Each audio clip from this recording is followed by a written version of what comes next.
habeen wanaagsan dhamaantiin ba ku soo dhawaada barnaamijkeena daqiiqadaha wararka Oktoobar waa 4 sanadka 2023 Afrikada barina saacadu waa 8 fiidnimo oo gow ah qodobadan idin haya caawa waxa kamid ah deegaanka Shabeelow oo ka tirsan Galmudug dagaal culus baa ka dhacay meel keen ah oo shabaabku ay isku urursanayeen ayaa la weeraray Puntland khilaafka doorashooyinka cirka ayuu isku shareeray dawladdu waxay ku adkaysanaysaa in doorasho qof iyo cod ay qabanayso doorashada la gelayaa waa qof iyo cod weeyaan doorasho kale iska ilo mucaaradku waxay leeyihiin warkaasi waxba kama jiro arinta uu ka hadlay waa mid iyaga u gaariyo xukuumadda u gaaran waana la og yahay 3 bilood gudahoodina lagu qaban karaynin hal qof iyo hal cod colaadii deegaanada ceel afweyn oo nabad buuxda laga gaaray waliba waa la isdaariyay waa yeelkiina isu dhamaada ninka fidmo walaha ee kari weydaan ee iman waaya waa yeelnimadiisa wax iska weydiinana waa halkiisa laakiin inagu waxaynu ku dadaalaynaa ilaahayna la kaashanaynaa inaynaan cidna ka maarmin joohar webiga fatahaadiis ayaa laga tashanaya iyadoo cabsida bishan deyrta roobabka la filayo ay aad u sii kordhayso gobolada kale ee Soomaaliya meelo kamid ah roobab baa ka da'aya colaadda Galmudug waa laga digayaa gaar ahaan beelahan isu hub urursanaya madaxweynihii hore ee Galmudug ayaa baaq soo diray nin ka tirsan macawisleyda oo horay u sheegay shabaab dhibkii iyo rafaadkii ay ku hayeen dawlad goboleedka Jubbaland rag shabaab ah ayaa isa soo dhiibay howlgalana way socdaan iyo dabcan suugaantii oon caawa idin kugu hayo maanso cajiib ah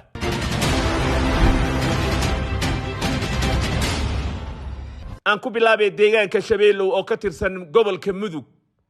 dagaal culus ayaa maanta ka dhacay dhul iyo deegaano kayma ah shabaabkuna ay difaac kaga jireen ayaa la weeraray labada dhinacba khasaare xoog leh ayaa jira militariga Soomaaliya iyo dadka deegaanka isgarabsanaya ayaa shabaab dhulkaasi ku weeraray dagaalka maanta dhacay waxa lagu soo waramayaa inuu ahaa mid culus marka loo eego dagaaladii muddadanba ka dhacayay dawlad goboleedka Galmudug shabaab dhul idil ayay kaga harsan yihiin dawlad goboleedka Galmudug waxaana wali socda mid kamid ah howlgalladii ugu weynaa dhowr iyo 10 sano ee shabaabku ay jireen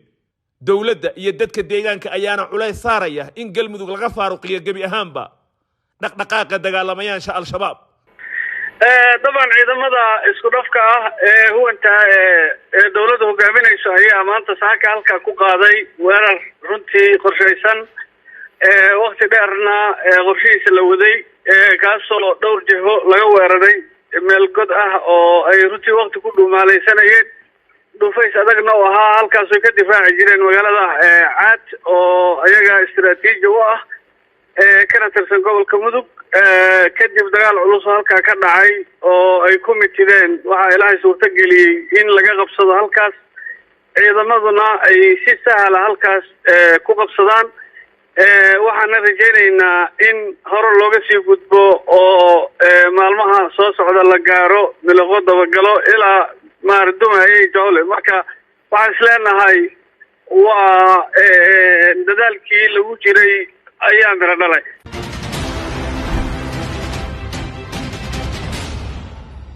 wahagaag haatana Puntland xaalka Puntland uu akiran yahay doorashada ilaa hadda lama oga nooca ay tahay iyo xilliga ay dhacayso dawladdu waxay ku adkaysanaysaa doorasho qof iyo cod ah inay dhacdo doorashada la gelayaa waa qof iyo cod weeyaan doorasho kale iska ilo sagaashan casho waa wax badan weeyaan waad ogtahay qalabkii lagu qabtay doorashadu waa yaala dadkii doorashada qabtay oo way arag ahay oo khubarada ah waa joogan lacagta doorashada lagu qabtay Puntland baa bixisay 400 oo kun in ka badan baa u diiwaan gashan haddii marka maartay loo baahdo in la qabto waa la qabanayaa guddigii doorashada inoo magacaaban oo beegaha u xil saaran doorashada marka waxaan filayaa inaynu joogno maartay diyaar garowgeedii oo dhan waa galay shuruucdeedii oo dhan waa meesha yaalaan marka insha Allah hadii la ka dhigo waa isku aadan tahay balse warkaasi dawladda ay soo saartay ganafka ayaa lagu dhuftay mucaaradka maanta ay hadleen waxayna sheegeen qorshaha dawladda inuu yahay mid iyada ku eg wasiirku arinta uu ka hadlay waa mid iyaga u gaariyo xukuumadda u gaaran waana la og yahay 3 bilood gudahoodina lagu qaban karaynin hal qof iyo hal cod dadka damiirkooda lagu ciyaarana ma aha aqliga bini'aadamkana in lagu ciyaaro ma aha doorasho waxayna hadda ognahay tii ay qabteen fashilka ka taagan in maanta degmooyinkii laba maayir yeesheen iyo 2 maayir ku xigeen sidee baa markaa loogu aamini karayaa doorasho tii hadda dhacday mid ka duwan laguma aamini karo xilliga kuma qaban karaan waxaanay doonayaan oo kaliya waa muddo kororsi muddo kororsina Puntland ma qaadi karto mucaaradka dhinaca kale waxay tilmaameen dowladdan xilligeedaba inuu dhammaaday 10 bisha Oktoobarna dhammaan siyaasiyiinta mucaaradka ay Garowe ku shiri doonaan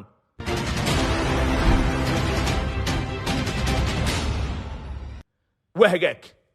daqiiqadihii wararka baahinteennii fiidnimo ayaan weli bartanka kaga jirnaa roobabka dayrta ee sanadkan aad baa looga dayrinayaa duufaano iyo fatahaado inay dhacan ayaa laga cabsi qabaa magaalada Jowhar ayaa ka mid ah meelaha walaaca iyo walbaarka laga muujinayo webigaas anaga waxaan wadnaha farta ugu haynaa jaamacadda Samsamka Bilaaw waxa ku geey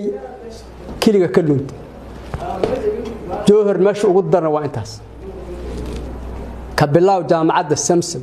ku geey kiliga ka lunta halaha Jowhar oo ka naafoobayo ama oo ka biyoobayo waa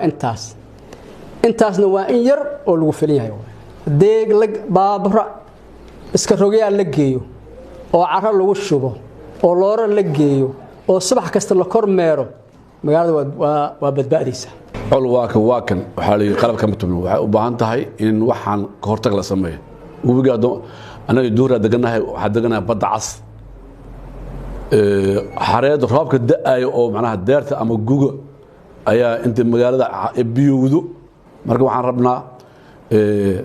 in ilaahay macnaha horta lagu xirnaado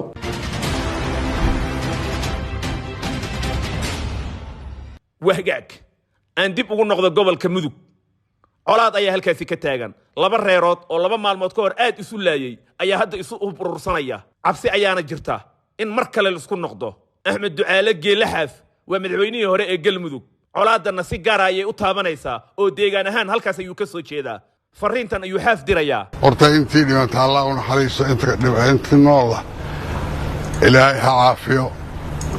waa in dadaalkaas u kala harimayno degdeg baan u tagi doonaa meesha lafteeda wax ka dhacay insha Allah intaas ka bacdi waxaan rabaa inaan sii daayo oo u sheego ummadda social media ku jirta dad badan oo siyaasiyiin ah waxyaalaha aan loo qaateen ka ahayn hal joojiyo xalay waxaan maqlaayay kuwa xasan sheekh baa ka dambeeya kuwa hawiye daarood weeyo waxa kama jiraan annaga arrinta runteeda og waxay ka timidna og waxay ku dhacdana og waxaas ninkii wax siyaasadeeyo oo cid ula jeedo walaalow si gaar ah uga hadalo arrintan dadka muslimka ah wada degan oo wax kala gaareen oo heshiiska loo wado yaan la boonboonin oo dhibaato lagu samayn aad iyo aad baad u mahadsantihiin abtiyaal degdeg baan idinku imaanaynaa waxna waa xaleelaynaa wahagaag sheekooyinka ugu cajiibsan intii ay dagaalka shabaab uu socday waxaa ka mid ah dhulkii shabaab laga qabsaday dadkii joogay waxa ay ka warrameen iyo waxa ay sheegayaan bal caawa aan daawanno nin ka mid ah macawisleyda oo ka warramaya rafaadkii iyo silicii shabaab ay ku hayeen 15 sano iyo madaxa lugtugu istaageen heer waxay gaareen inay maanta raashinku qoftu gadanayo ee yiraahdeen haddii ay ku rooyaan lacagtiisa kala baxayo rubcaan bariis iyo rubcaan sokora iyo kartoonka baasta ka badan ma qaadi kartid warmada ay gadaa hurmayo ma qaadi kartid leeyahay intaas wuxuu uga dalnayahay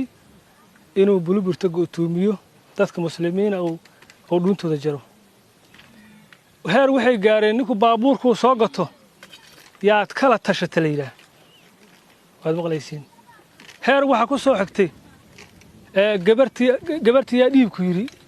aad ku soo xigtay wax hadda ayadoo joogto naagta ma u tagi kartid ayaan ilaahay laga gacan siiyey annagu waxa halgan u nahay in cadowgan aan iskala dagaalanno waxa loo baahan yahay annika meeshan wax u taaganahay naf iyo maal wax u bixinay oo intaas u taaganahay waa adigu soo sinay ilaahay yaa loo kiin keenay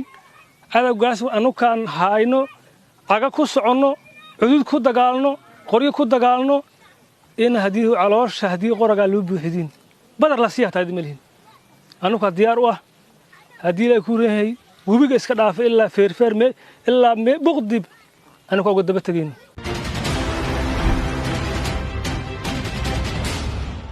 colaadii ka jirtay deegaanka ceel afweyn ee gobolka Sanaag muddada dheerna reeraha halkaasi wada yaala isdilayeen ayaa maanta heshiis rasmi ah laga gaaray waliba meel masjid ah ayaa la isku dhaariyay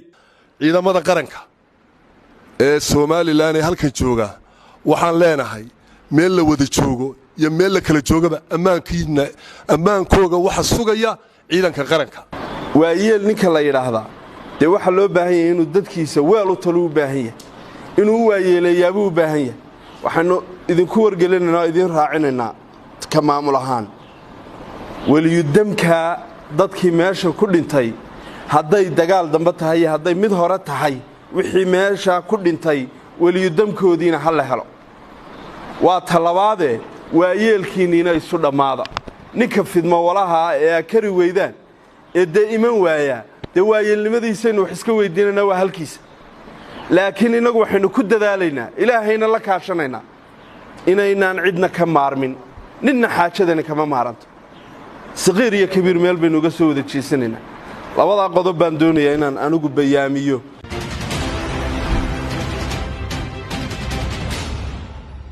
wahagaag aan Jubbaland aadno qof shabaab ayaa isu soo dhiibay dhanka kale howlgalla ayaa socda waxa ka waramaya sarkaal ka tirsan militariga xoogga dalka Soomaaliya maalin walba ay soo dhiibaan maalin walba aan qaar ka qabanno difaacna aan jilbaha u dhignay geesiyada militariga xoogga dalka Soomaaliyeed ee halkan jooga ay saacad walba dhigooda u huraan dalkooda iyo dadkooda iyo diintooda waxaanu markaa u sheegaynaa qawaariista inay ka waantoobaan waxa ay ku jiraan oo kuwii soo dhiibaya gacan fidsan baanu ku soo dhaweynaynaa soo dhiibaan baanu leenahay ee cabsanin yeysan maartay yeysan wax argagax aysan ka qabin ciidanka ay soo dhiibaan soo dhawaada aanu leenahay kuwa kalena waxaan u sheegaynaa inaan si bareer aanu la dagaalamayno waana ka guuleysanaynaa ilaahay amarka kuma darin insha Allah intaasi waa tan ciidanka halkan waxaanu baarsan guuni joognaa in muddo ah wax dhibaato aan kala maanaan kulmin deegaanka wabigii iyo dabeecadii intuba waynu soo dhaweeyeen iyo dadkuba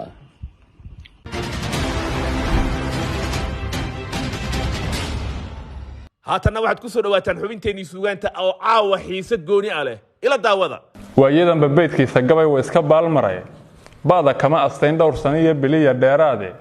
ma bilkaydin maasooyinkii aan binayn jiray waataan ka baaliday tixii igu bannaanaaye waxse aan ka bayraba mar baan yarahe booqdaaye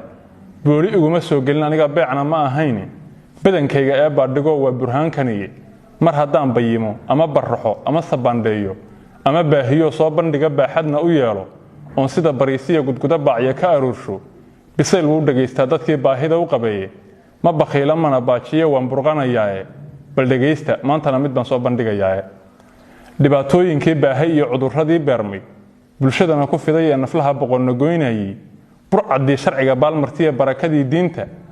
xadiistina bedelay oo dhan kale wax uga soo biirshay xaqna buusay oo riixay ee baadil socodsiiyey buuni iyo aqoon ruux bartiya sheekh cilmiga baara bilcaan uur la hooyiya dhallaan ama barbaar wiila maskiin birimageydiya mas-uul loo boqraday xaajo bilaawaha kuwii marinayee beernax laga waayey dilkii baaqan waayiye wixii meydku tiro beelay mu'min bayd ilaah galay wixii baas la marinayey baraag iyo wixii ceel biyood baabah laga yeelay bumbo qaraxda miiniya wixii baaba lagu hoobtay burbur iyo wixii barakac iyo balanna soo gaaray wax ka barannay maantana wataa weel ku buuxsameeyey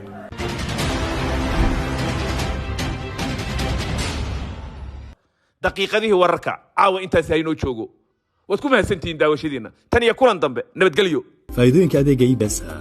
send money dirista lacagaha withdraw money qabixidda lacagaha airtime top up ku shubashada xirmooyinka ku hadalka ibs bay lacag bixinta ama tukaamaysiga loans and savings amaahda iyo kaydka ibs global xawilaadaha ibs mastercard virtual mastercard banking service adeegyada bangiga ibesa goor kasta iyo goob kasta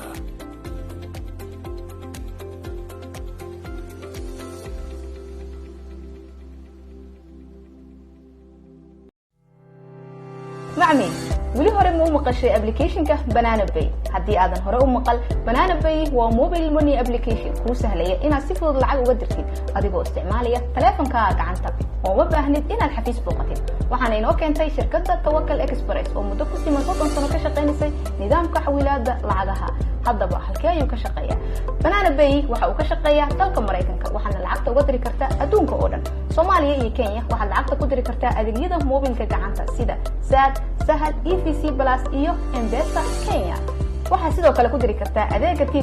bangiga Sombank iyo xawaalada Tawakkal Express haddaba ka faa'iideyso Banana Pay oo ku sameysay qiimo dhibis balaadan oo ah 20% waxaana lagu adeegayaa qiimo jaban